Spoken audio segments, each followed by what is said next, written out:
Okay, so we are here in Nottingham with the Proclaimers, of all people. Hello, guys. Hello. How you doing? Great, thank you. So if we just get started then. So I've heard from sort of talking to various musicians over the years that sometimes they can grow to sort of despise the songs that end up making them or that people know them by. So what's you guys' relationship with 500 Miles? We still like it. I think we'll have to perform it, obviously, but we still like performing it. It's like a 3.5 minute song, and most nights we're doing like an hour and a half, so it's 3.5 minutes out of an hour and a half. So it's not. But no, I understand there are some who really hate their big songs, but no, it's not the same with us. I would hate it if that's all you were ever doing, or you're doing that and 5 or 6 other songs. That would become tiresome. But we try and change the set around every night. And 500 Miles is always in there, but it's one song out of 24 or something. Yeah, I feel the same way. I think people come and see the act, and if they want to see the act, they want to see the well-known songs or hear the well-known songs. So it's the least you can do is to perform them. Out of the set we do, an hour and a half, there's maybe 6 or 7 that are always in there, and the rest we change around. Well, that sounds really nice. It's sort of, I guess, nice to not hate one of the songs that you've got in a way. We've certainly never hated anything we've done, but I think, if, as Craig says, if you were doing only 1 or 2 songs a night all the time, then it would start to piss you off. But yeah, I should imagine so. So we'll move on then a bit politically. I run a politics show, so it was bound to come up. Let's talk about an independent Scotland. So I'm from Wales. I get the fight for independence in some areas. How have you guys' views sort of changed following Brexit? Well, it's reinforced the idea for me that Scotland probably should go it alone. I think the idea of leaving the EU doesn't appeal to me, and it didn't appeal to the majority of people in Scotland. Almost 2/3 voted against leaving. So I would have thought that a small independent country within European Union, like a Denmark and Ireland, would be more my model for Scotland in the future. But people have to vote for it. Eventually there'll be a second vote. I don't know when it'll be, if it'll be the next 2-3 years, the next 10 years, but we shall see what happens. Same thing. It doesn't really dent my desire for independence at all. I think it shows that the truth is that Scotland voted very firmly to remain, but even if 100% of Scots had voted to remain, we would still have been out because of the votes that are down in England and Wales. So we need to start thinking about our own priorities and make sure that we get the governments that we elect, that we want, which we really do, and to get the decisions that we want. Yeah, Brill, that's awesome. So we'll kind of move away from politics because we won't dwell. So you guys, you play a fair few instruments. So which one kind of came first? Do you have a soft spot for one instrument over the others? Instruments, no, I mean, really, Craig and I play guitar, really. Craig plays piano to write on. So that's the reason we play those instruments. We basically write songs on them. But we employ people who are actually competent to back us on guitar, bass, drums and keyboards, so those guys can all really play. We're songwriters using those instruments to write songs, really.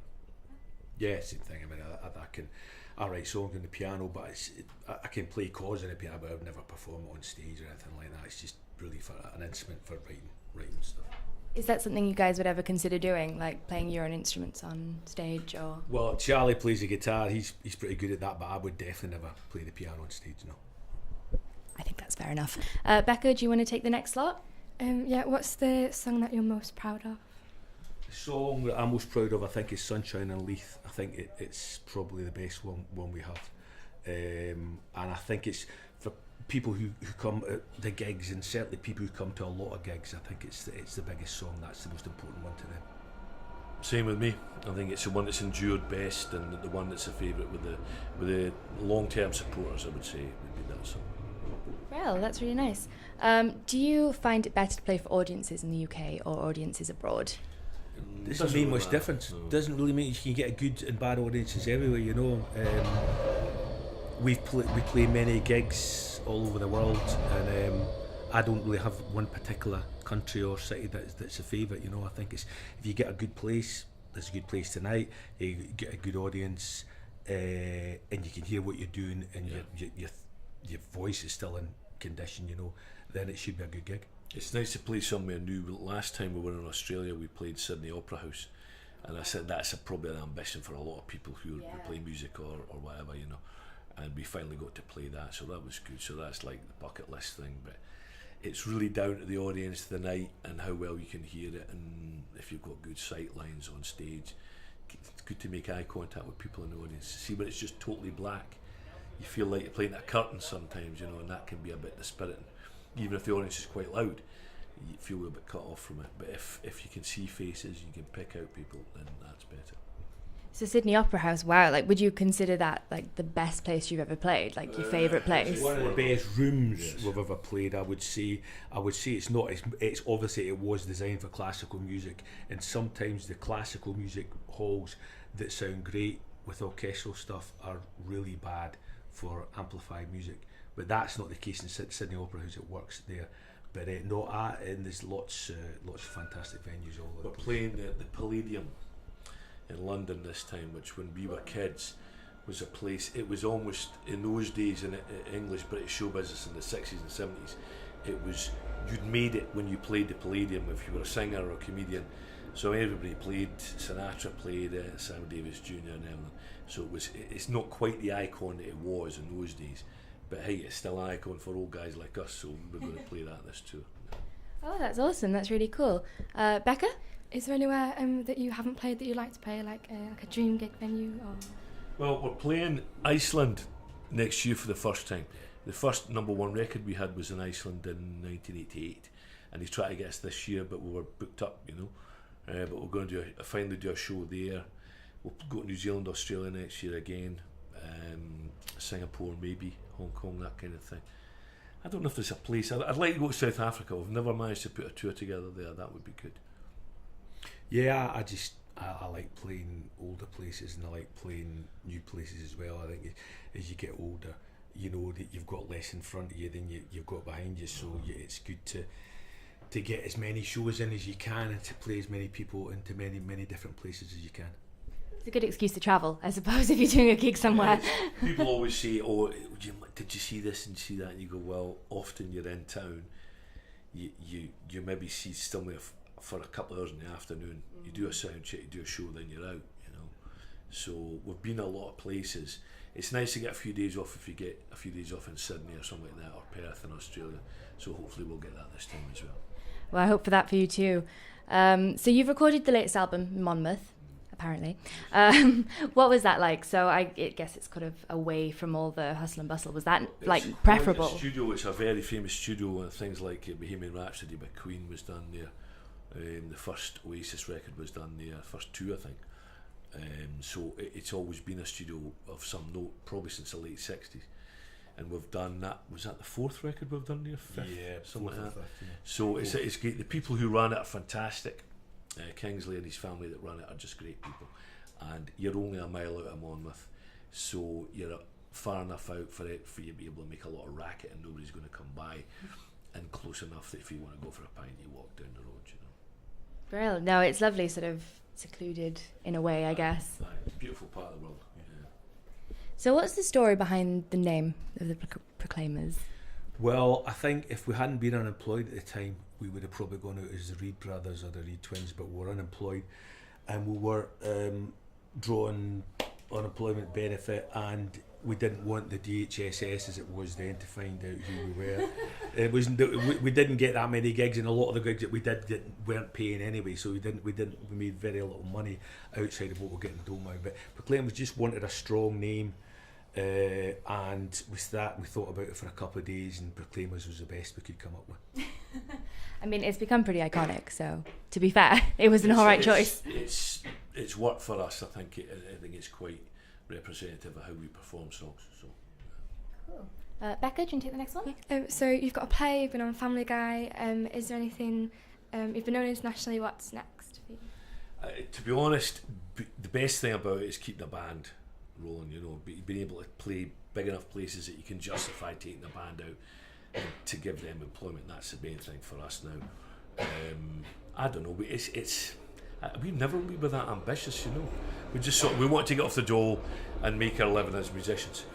And I hope you're filming all this. But to be honest, we're not really ambitious people. would like to carry on doing this for as long as either as an audience or we're able to do it. So that would be the only concrete ambition, you know. Cool.